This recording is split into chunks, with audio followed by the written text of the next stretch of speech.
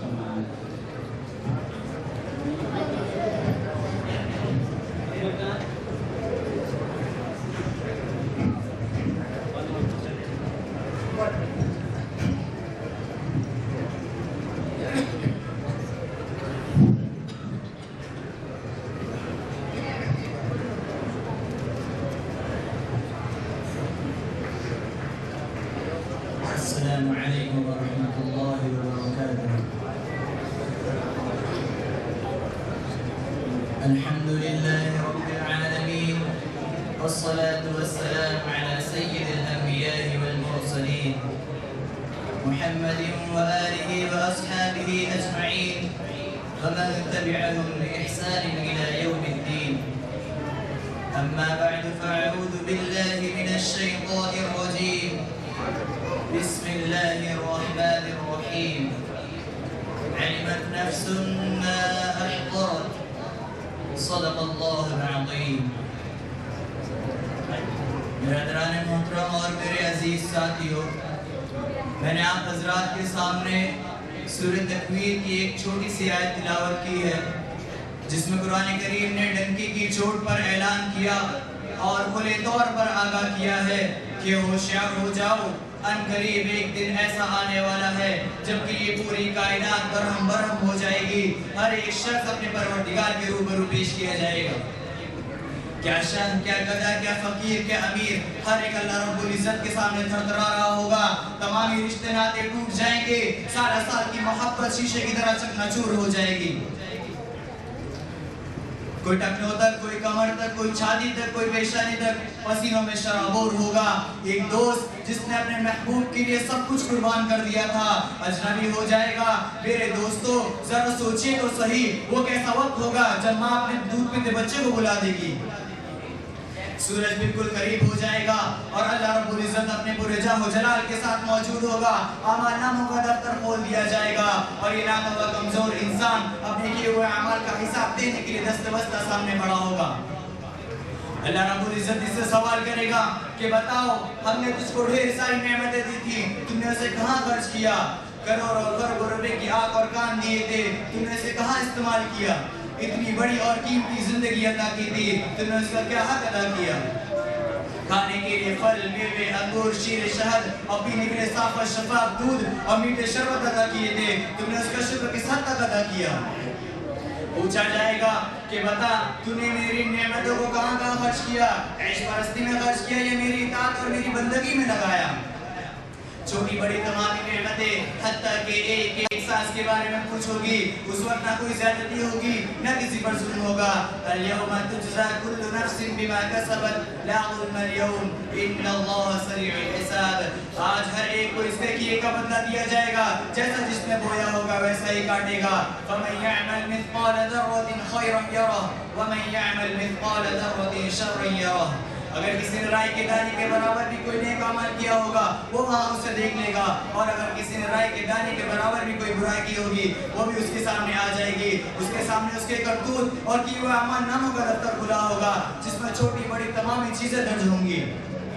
انسان اسے دیکھ کر حیران ہو جائے گا اور چیخ اٹھے گا، ما لهذا الكتاب لا يغادر صغيرة ولا كبيرة إلا أحصاها۔ یہ میرے سامان ناموں کو کیا ہو گیا ہے، اس میں تو کوئی بھی ایسی چیز نہیں جو لکھی بھی نہ ہو۔ جو گناہ میں نے انسان سے جھک کر رات کی تاریکی و تنہائی میں کیا تھا، آج تو اس کا بھی پردہ فاش ہو گیا اور تمام لوگوں کے درمیان میرا بھانڈا پھوٹ گیا۔ وہ چیخے گا، چلائے گا اور اپنے گناہوں کے غم میں گل گل کر اپنی انگلیاں کاٹے گا۔ وہ تمنا کرے گا اور اپنے پروردگار سے عرض کرے گا کہ اے میرے پروردگار، ہم کو دنیا میں واپس بھیج دیا جائے، اب تو وہاں جا کر بس تیری اطاعت اور تیری ہی بندگی کروں گا، اب تو میری پوری زندگی تیری ہی رضا میں بسر ہوگی۔ ربنا اخرجنا نعمل صالحا غیر الذی كنا نعمل۔ اے ہمارے پروردگار، اب ہم کو یہاں سے نکال لیجئے کہ کچھ نیکیاں کر لے برخلاف اس کے جو اب تک ہم کرتے رہے۔ محترم حضرات، ضرورت آج ہمیں اس بات کی ہے کہ آج ہم اپنا محاسبہ کریں اور قرآن و حدیث کے مطابق اپنی زندگی کو گزارنے والے بنیں۔ انہی چند باتوں پر میں اپنی تقریر کو ختم کرتا ہوں. وآخر دعوانا الحمدللہ رب العالمین. ماشاء اللہ. یہ تھے محمد کیف راشد صلی اللہ علیہ وسلم، جو آپ کو اپنی زبان میں کہہ رہے تھے جیسی کرنی ویسی کرنی، نہ مانے تو کر کے دیکھ، جنت بھی ہے دوزخ بھی ہے، نہ مانے تو مر کے دیکھ. حضرات گرامی، ان کا عنوان تھا محاسبہ نفس. قرآن کریم نے کہا ہے جب ہر چیز انسان کے سامنے ہوگی، ایک طرف جنت بھی مہک رہی ہوگی اپنی تمام خوشبوؤں کے ساتھ، ایک طرف جہنم بھی پھڑک رہی ہوگی اپنے غیظ و غضب کے ساتھ، ایک طرف اللہ تعالیٰ اپنے لشکر کے ساتھ خود جلوہ افروز ہوگا، ترازو ہل رہا ہوگا، پنسرات پس چکا ہوگا. اس وقت انسان ہر چیز کو یاد کرے گا. یومئذ یتذکر الانسان، اس دن یاد آئے گا. قرآن کریم نے کہا وَأَنَّ لَهُ الذِّکْرَى. اس دن یاد کرنا کچھ فائدہ نہیں دے گا، کچھ بھی فائدہ نہیں دے گا. اس لیے ہمیں اس دنیا میں زندگی گزارتے ہوئے کبھی بھی انانیت کا شکار نہیں ہونا چاہیے. اس دنیا میں زندگی گزارتے ہوئے ہمیں یاد رکھنا چاہیے هل أتى على الإنسان الشيء حين من الدهر، کہ ایک ایسا زمانہ آ جائے ہم کچھ نہیں تھے، ہم ایسا پانی تھے، ناقابل ذکر تھے، اور ایک آخری وقت ایسا آنے والا ہے ہم ہواؤں کے تھپیڑوں میں گرد بنا کر اڑا دیے جائیں گے. یہ تمام چیزیں سامنے ہمارے رہیں اور ہمارے ذہن میں، قلب میں، دماغ میں استحضار رہے کہ ایک ایک کیے کا ہمارا ایک حساب لینے والا ہے. تو اللہ تعالیٰ ہم سب اس کی توفیق عطا فرمائے. آئیے حضرات گرامی، ہم اس پروگرام کی کڑی کو آگے بڑھاتے ہوئے ایک عربی تقریر پیش کرنے کے لیے آپ کے سامنے دعوت دیتے ہیں. جامعہ حاضرہ کے عربی دوم کے ایک طالب علم توحید حاضر علی خان کو، وہ آپ کے سامنے تشریف لائیں گے اور ایک عربی تقریر پیش فرمائیں گے.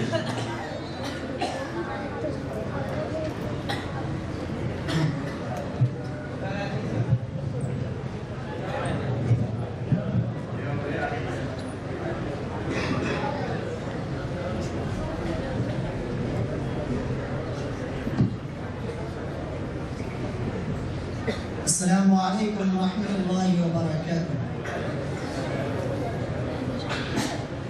الحمد للہ الذي لا يبلغ حمده الحامدون ولا يحصي نعماءه العادون ولا يؤدي حقه المجتهدون. أشهد أن لا إله إلا الله وحده لا شريك له وأشهد أن سيدنا وحبيبنا محمدا عبده ورسوله المنعوت في القرآن الكريم بالبشير والنذير والسراج المنير وعلى آله وأصحابه أجمعين. أما بعد فأعوذ بالله من الشيطان الرجيم. بسم الله الرحمن الرحيم. قل يا عبادي الذين أسرفوا على أنفسهم لا تقنطوا من رحمة الله إن الله يغفر الذنوب جميعا إنه هو الغفور الرحيم. حضرات المستمعين، إن الحياة المظلمة التي نعيشها اليوم وإن المرحلة الخطيرة التي نجتازها في العصر الراهن هي مرحلة تداعي الأمم على مصعد المسلمين، كما بينها رسول الله صلى الله عليه وسلم بقوله تداعى عليكم الأمم كما تتداعى إلى قصع. قيل أو من قلة نحن يا رسول الله؟ قال لا، إنكم كثير ولكنكم غثاء كغثاء السيل. ما أصدق هذه الكلمات وما أروع هذه الصورة. وفعلا صرنا غثاء كغثاء السيل، صرنا زبدا رابيا يدفو على سطح الماء. فتن كقطع الليل المظلم تموج في بلادنا، ومحال تجعلنا حيرانا كل يوم تطلع فيه الشمس نواجه بلايا ومصائب. فالنكبات تنزل ببلادنا، والنيران تحرق ديارنا، والقنابل تدمر منازلنا، والغارات تقتل أبناءنا، والقتل والتشريد والاغتيال وهتك الإعراض في بنات أمتنا. مع ذلك لا مجال لليأس، فإن اليأس موت، ولا مجال لليأس رغم هزائمنا وانقساماتنا وما هذه المصائب الجسيمة، إلا لأن تكشف عن أعيننا الحجب وتنفي عن نفوسنا الخبث وتبين لنا بين الحق والباطل وبين الصدق والكذب. لا مجال لليأس، لأن معتمدنا هو الله وطريقنا هو الإسلام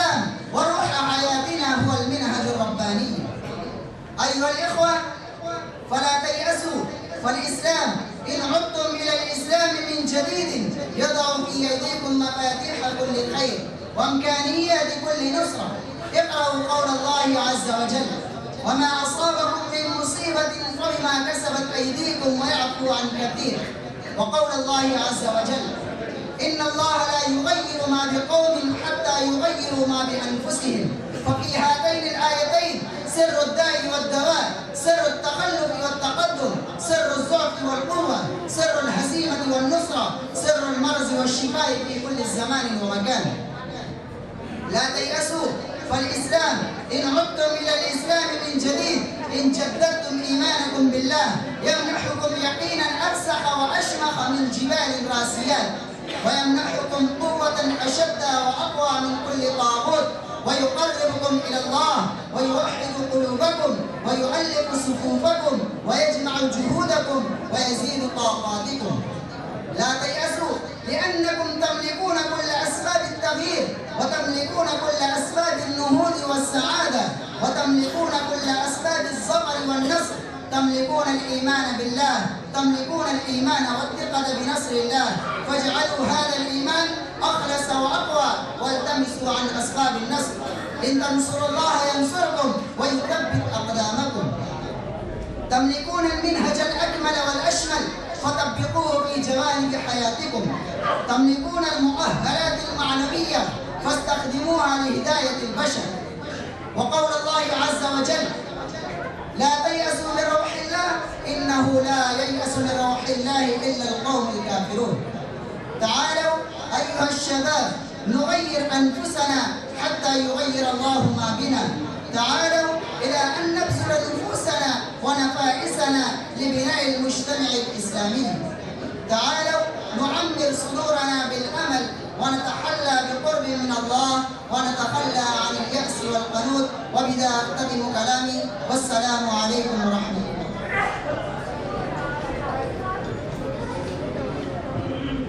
جزاک اللہ. حضرات گرامی، یہ تھے ہمارے مجمع میں بہت سارے حضرات تشریف فرمائے ہیں. میں علماء حضرات سے اور ائمہ حضرات سے گزارش کروں گا وہ آپ اسٹیج پر تشریف لائیں، آگے تشریف لائیں. ہمارے لیے آپ مہمان گرامی ہیں، اس مجلس کے معطر کڑی ہیں. آپ تشریف لائیں. میں ہر ایک کا نام نہیں جانتا ہوں، ہر ایک سے گزارش کرتا ہوں کہ آپ آگے تشریف لائیں. حضرات گرامی، آپ کے سامنے اس بچے نے عربی زبان میں جو تقریر پیش کی ہے، اس کو بطور خلاصہ ہم 3 بات کہہ سکتے ہیں کہ ہم اس دور میں جو جی رہے ہیں، ہمارے طرف مصیبت ایک سیلاب کی طرح رخ کر رہی ہے. اس کی وجہ کیا ہے؟ انہوں نے کہا: ما اصاب من مصیبت الا باذن اللہ، ما اصاب من مصیبت فبما کسبت ایدی الناس. کہ انسان جو کچھ کرتا ہے اس کے کرتوت کے برابر اس کو اس کا جزا ملتا ہے. جو بھی حالات پیش آتے ہیں اس کے اعمال کے بدلے. ساتھ ہی انہوں نے کہا کہ حالات سے بالکل گھبرانے کی ضرورت نہیں ہے. ہم اپنے گناہ کا تجزیہ کریں، توبہ کریں، اللہ کے حضور گریہ‌وزاری کریں. اللہ معاف کرنے والا ہے. حدیث میں آتا ہے، اللہ تعالیٰ فرماتے ہیں، حدیث قدسی ہے: لو کانت ذنوبک عنان السماء ثم استغفرتنی غفرت لک ولا ابالی. کہ اے بندو، تم اپنے گناہ کا تجزیہ کرو. کتنا تمہارا گناہ ہوگا، گناہ گننا شروع کرو. تم اپنے گناہ کو زمین کے نیچے سے اٹھاؤ، دیکھو کتنا بڑھا. گناہ کے انبار کو بڑھاتے چلے جاؤ، بڑھاتے چلے جاؤ. تمہارے گناہ اتنے ہو جائے کہ آسمان کی بلندی کو چھونے لگے. ایک انسان کے لیے اتنا ممکن نہیں ہے گناہ کرنا، لیکن پھر بھی حدیث قدسی میں اللہ کے رسول اللہ تعالیٰ نے فرمایا ہے کہ لو کانت ذنوبک عنان السماء، تمہارے گناہ اتنے ہو جائیں کہ آسمان کی بلندی کو چھونے لگے. ثم استغفرتنی، پھر تم پشیماں ہو کر، شرما کر، اے اللہ مجھے ایسا نہیں کرنا تھا، میں نے اپنے آپ کے تمام نعمتوں کو استعمال کرنے کے بعد آپ کی ناشکری کی، آپ کی نافرمانی کی، میں اپنے اس عمل پر شرمندہ ہوں، پشیماں ہوں اور عزم مصمم کرتا ہوں، توبہ کرتا ہوں کہ آئندہ اس گناہ میں نہیں پھنسیں گے. اللہ فرماتے ہیں غفرت، میں معاف کر دوں گا. اور اگلا جملہ سنو، معاف کرنے کے بعد مجھے کوئی ٹینشن، کوئی پرواہ بھی نہیں ہوگی، ولا ابالی، مجھے کوئی پرواہ نہیں ہوگا. تو اللہ کے رسول علیہ الصلوۃ والسلام کی حدیث ہے کہ ایک ایسا دور آئے گا کہ جب امت کی طرف مصیبتیں ایسے ٹوٹ پڑیں گی جیسے سجے ہوئے دسترخوان پر لوگ کھانے کے لیے ٹوٹ پڑتا ہے. ایک ساتھی دوسرے ساتھی کو بولتا ہے یہ ڈش لو، یہ ڈش بہت اچھی ہے، یہ لیٹ پیس لو، یہ بہت اچھا ہے، یہ کھانا لو بہت اچھا ہے۔ اس طرح آدمی ٹوٹ پڑتا ہے سجے ہوئے دسترخوان پر، ایسی ہی مصیبت امت کی طرف ٹوٹے گی۔ ایسے حالات میں اللہ کے رسول نے ایک نشاندہی کی تھی، کیوں کہ ہمارے ایسے اعمال ہو جائیں گے۔ یاد رکھیے رسول اللہ صلی اللہ علیہ وسلم کے بے شمار معجزات میں سے ایک معجزہ یہ بھی ہے کہ آپ نے آج سے 1500 سال پہلے جو ارشاد فرمائے ہیں وہ حالات پر منطبق ہو رہے ہیں۔ لیکن ہمیں بالکل پریشان ہونے کی، نا امید ہونے کی ضرورت نہیں ہے۔ میں نے آپ کے سامنے گفتگو کے دوران کہا، قرآن کریم کا اعلان ہے لا تقنطوا من رحمت اللہ، اللہ کی رحمت سے بالکل نا امید نہیں ہونا ہے۔ ہمیں کرنا ہے اپنے اعمال کو سدھارنا ہے، اپنے گناہوں پر پشیماں اور توبہ ہونا ہے۔ ہم سب کو آج یہ عہد کرنا ہے، ہم جب سوئیں گے تو اپنا محاسبہ کر کے سوئیں گے، ہر رات نئی توبہ کریں گے۔ شاعر نے کہا ہے ہر روز نئی لفظ، ہر شام نئی توبہ، ہر روز نئی لفظ، ہر شام نئی توبہ۔ ہم ہو گئے پاکیزہ، بدنام ہوئی توبہ، ہونے تو بدنام توبہ کو، ہم کم سے کم پاکیزہ ہو جائیں۔ تو اس تقریر میں یہ خلاصہ تھا۔ اب آئیے اس پروگرام کی کڑی کو آگے بڑھاتے ہوئے میں پھر تقریر ہی پیش کرنے کے لیے آپ کے سامنے دعوت دے رہا ہوں جامعہ ہاضہ کے درجہ عربی چہارم کے ایک ہونہار طالب علم عبد الخالق خان کو، وہ آپ کے سامنے آئیں گے اور اصلاحی انقلاب کے عنوان سے آپ کے سامنے تقریر پیش فرمائیں گے۔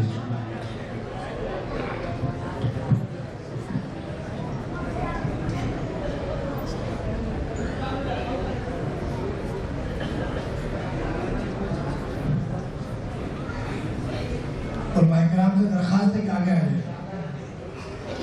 مولانا عمر صاحب، مولانا مفتی فواد صاحب، جزاک السلام علیکم ورحمۃ اللہ وبرکاتہ۔ الحمدللہ رب العالمین، والصلاة والسلام علی سید المرسلین وعلى آلہ وصحبہ اجمعین، اما بعد فاعوذ باللہ من الشیطان الرجیم، بسم اللہ الرحمن الرحیم، ان اللہ لا یغیر ما بقوم حتی یغیروا ما بانفسہم، صدق اللہ العظیم۔ خدا نے آج تک اس قوم کی حالت نہیں بدلی، خدا نے آج تک اس قوم کی حالت نہیں بدلی، نہ ہو جس کو خیال خود اپنی حالت بدلنے کا۔ محترم حضرات، سامعین اکرام اور حاضرین جلسہ، مسلمان آج کل جن پریشانیوں سے دوچار ہے، جس طرح وہ ہر جگہ مصیبت کی زندگی بسر کر رہے ہیں، وہ سب پر روزے روشن کی طرح عیاں ہے۔ آج امت مسلمہ ایک نازک موڑ سے گزر رہی ہے، ہر جگہ اضطراب و مایوسی کے عالم میں ہے، قسم قسم کے اس پر حملے ہو رہے ہیں، طرح طرح سے اسے ستایا اور آزمایا جا رہا ہے۔ کہیں ظلم و ستم کی چکی میں پیس کر اس کا امتحان لیا جا رہا ہے، کبھی اس کے معصوم بچوں کو شہید اور عورتوں کو بیوہ کر کے اسے آزمائش میں ڈالا جاتا ہے، کبھی اس کی فکر و نظر پر حملہ کر کے اس کی جانچ کی جاتی ہے۔ یہ دنیاوی قاعدہ نہیں بلکہ خدائی قانون بھی یہی ہے۔ اللہ تعالیٰ بھی رنج و علم، خوشی و مسرت دے کر انسان کو آزماتے ہیں۔ لِيَبْلُوَكُمْ أَيُّكُمْ أَحْسَنُ عَمَلًا، تم کو آزماتے ہیں تاکہ معلوم ہو جائے کہ اس آزمائش میں کون پورا اترتا ہے، اس امتحان میں کون اعلیٰ نمبرات سے کامیاب ہوتا ہے۔ دوستو، لیکن آج کا مسلمان ان سب آزمائشوں کے باوجود اسی طرح اپنی زندگی بسر کر رہا ہے، اسے کسی چیز کی پرواہ نہیں، وہ گرد و پیش ماحول سے بے خبر اپنی کشتی حیات کو آگے بڑھا رہا ہے۔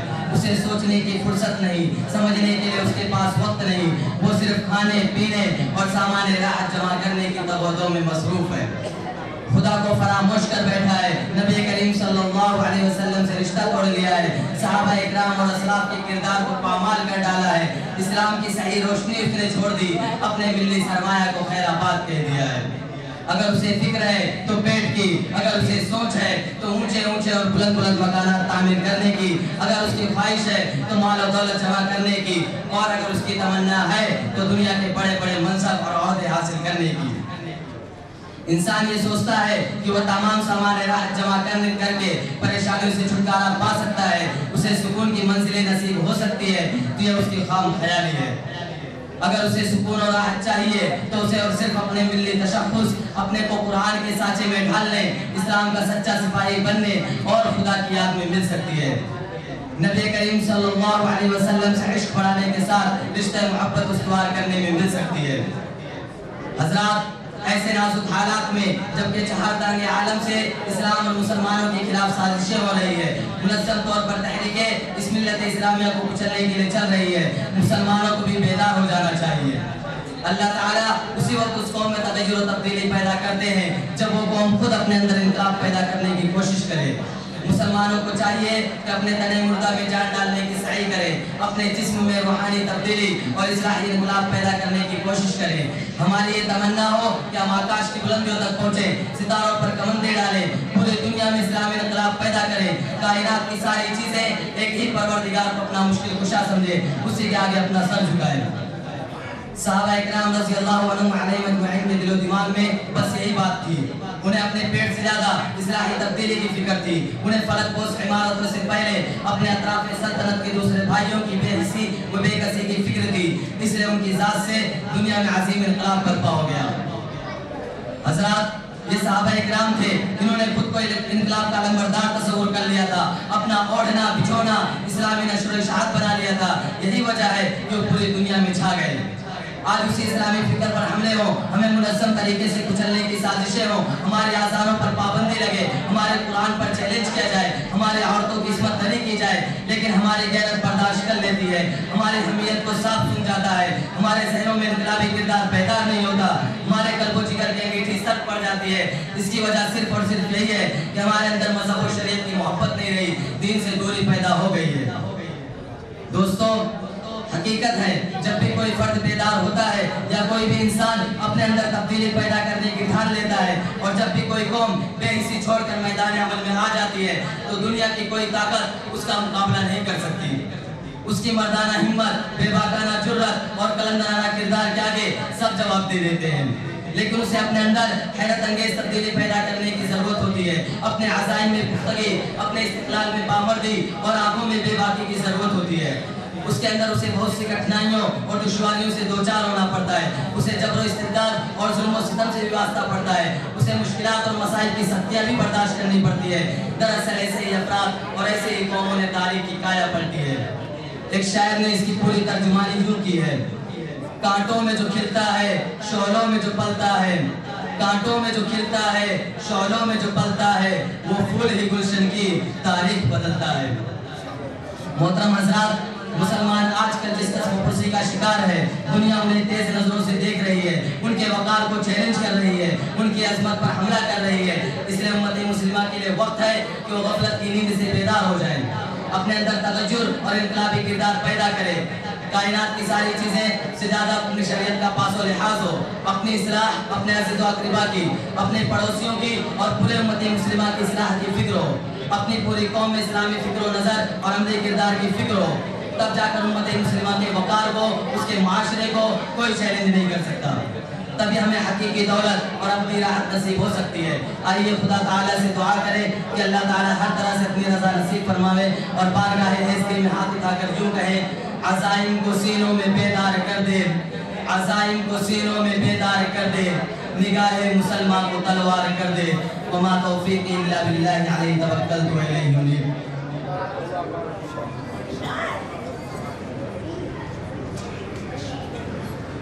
عزم محکم خرید سکتا ہوں، قوم کا غم خرید سکتا ہوں، عزم محکم خرید سکتا ہوں، قوم کا غم خرید سکتا ہوں، ایک پیسے پر مصطفیٰ لکھ کر سارا عالم خرید سکتا ہوں۔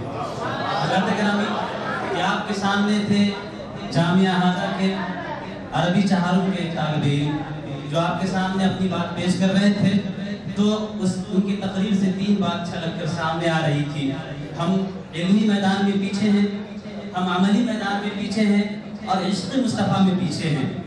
صحیح ہے، جب ہم علمی میدان میں پیچھے رہیں گے تو عملی میدان میں یقیناً پیچھے رہیں گے۔ شاعر نے کہا تھا: پہلے تعلیم سے منہ موڑ دیے جاؤ گے، پہلے تعلیم سے منہ موڑ دیے جاؤ گے، پھر کسی جرم سے تم جوڑ دیے جاؤ گے۔ اتحاد میں بھی ہم پیچھے ہیں۔ پہلے تعلیم سے منہ موڑ دیے جاؤ گے، پھر کسی جرم سے تم جوڑ دیے جاؤ گے۔ ہاتھ سے ہاتھ کی زنجیر بنا کر نکلو، ورنہ دھاگے کی طرح توڑ دیے جاؤ گے۔ ہمارے حضرات گرامی، ہمارے یہاں اتحاد کی جو کمی ہے، علمی میدان میں جو ہم پیچھے ہیں، عملی میدان میں جو ہم پیچھے ہیں، ہماری یہ درگت بنی ہے۔ اگر ہم عشق مصطفیٰ کر لیں تو ہم کہہ سکتے ہیں میری مٹھی میں ہے کچھ خاک ان کے آستانے کی، میری مٹھی میں ہے کچھ خاک ان کے آستانے کی، زمانہ اب کرے ہمت میری قیمت لگانے کی، میں مر جاؤں تو کچھ خاک مدینہ منہ پہ مل دینا، یہی بس ایک صورت ہے خدا کو منہ دکھانے کی۔ تو اگر ہم عشق مصطفیٰ میں آگے آ جائیں، میں نے کہا کہ عزم محکم خرید سکتا ہوں، قوم کا غم خرید سکتا ہوں، ایک پیسے پر مصطفیٰ لکھ کر سارا عالم خرید سکتا ہوں۔ یقینی بات ہے ہم علم کے میدان میں آئیں گے۔ علامہ اقبال نے کہا تھا کہ حیرت ہے کہ تعلیم و ترقی میں ہے پیچھے، حیرت ہے کہ تعلیم و ترقی میں ہے پیچھے، جس قوم کا آغاز ہی اقرا سے ہوا تھا۔ تو حضرات گرامی، علم کے میدان میں آگے بڑھنے کی ضرورت ہے، عمل کے میدان میں آگے بڑھنے کی ضرورت ہے۔ آپ حضرات سے گزارش ہے کہ بیچ بیچ میں جو جگہ خالی ہے آپ اس کو پر فرما لیں، تاکہ پیچھے آنے والوں کو جگہ بھی ملے اور جگہ مجمع میں جگہ بھی کشادگی ہو۔ اور میں بارہا بول رہا ہوں، اپنے آنے والے تمام مہمانان موقر کا میں تہہ دل سے خیر مقدم اور استقبال کرتا ہوں اور گزارش کرتا ہوں ہمارے علماء سے، ائمہ حضرات سے، آپ بلا تکلف اس کی طرف تشریف لائیں آگے کی طرف، اور آپ حضرات ذرا جگہ بنائیں تاکہ وہ بعد میں آنے والوں کے لیے بیٹھنے میں زحمت نہ ہو سکے۔ آئیے حضرات گرامی، اب بچوں کا پروگرام ختم ہونا چاہتا ہے، ایک آخری کڑی بچی ہے، اس کے بعد پھر آپ کے سامنے ایک دو کڑی بچ گئی ہے، ایک آپ کے سامنے مکالمہ پیش ہونا ہے اور ایک آخری تقریر توحید کے عنوان سے ہونی ہے، پھر اس کے بعد وہ روح پرور منظر جس کے لیے ہم اس مجمع کا کو اکٹھا کیا گیا ہے اور حضرت کا آخر میں بیان ہونا ہے۔ تو آئیے تقریر پیش کرنے کے لیے آپ کے سامنے میں دعوت دے رہا ہوں محمد شمیم مستقیم منصوری کو، وہ آپ کے سامنے تشریف لا کر توحید کے عنوان سے بیان فرمائیں گے۔ حضرات گرامی، ایک بات آپ سے کہہ دوں، ابھی ایک بچہ آپ کے سامنے تقریر پیش کر رہا تھا، حضرت قاری نور گوہر صاحب تشریف لائے ہیں، انہوں نے اس بچے کی حوصلہ افزائی کے لیے اپنی طرف سے 100 روپے کا انعام عطا فرمایا ہے۔ اللہ ان کے دینے کو قبول فرمائے، انہیں بھی صالح اولاد عطا فرمائے، عمل میں علم و ترقی عطا فرمائے، قبولیت عطا فرمائے، آمین۔ بسم اللہ الرحمن الرحیم، ان الحمد للہ الحمد للہ رب العالمین، والصلاة والسلام على سید الانبیاء والمرسلین محمد وآلہ واصحابہ اجمعین ومن تبعهم بإحسان الى یوم الدین، اما بعد، فأعوذ باللہ من الشیطان الرجیم، بسم اللہ الرحمن الرحیم، هذا خلق اللہ فأرونی ماذا خلق الذین من دونی، صدق اللہ العظیم۔ فرش زمین سے عرش بری تک تیرے ہی جلوے تیرے ہی سائے، فرش زمین سے عرش بری تک تیرے ہی جلوے تیرے ہی سائے، ہر ایک ذرہ تیرا ہی مظہر، اللہ اکبر اللہ اکبر۔ ذرہ کو چاہے خورشید کر دے، صحرا کو چاہے گلزار کر دے، ذرہ کو چاہے خورشید کر دے، صحرا کو چاہے گلزار کر دے، سب ایک قطرہ تو ہے سمندر، اللہ اکبر اللہ اکبر۔ تشریف فرما معزز علماء کرام اور اساتذہ کرام، سامعین کرام اور پردہ نشین میری ماں اور بہنوں، ایک سوال قرآن پاک اٹھاتا ہے اور انداز بہت خوبصورت ہے۔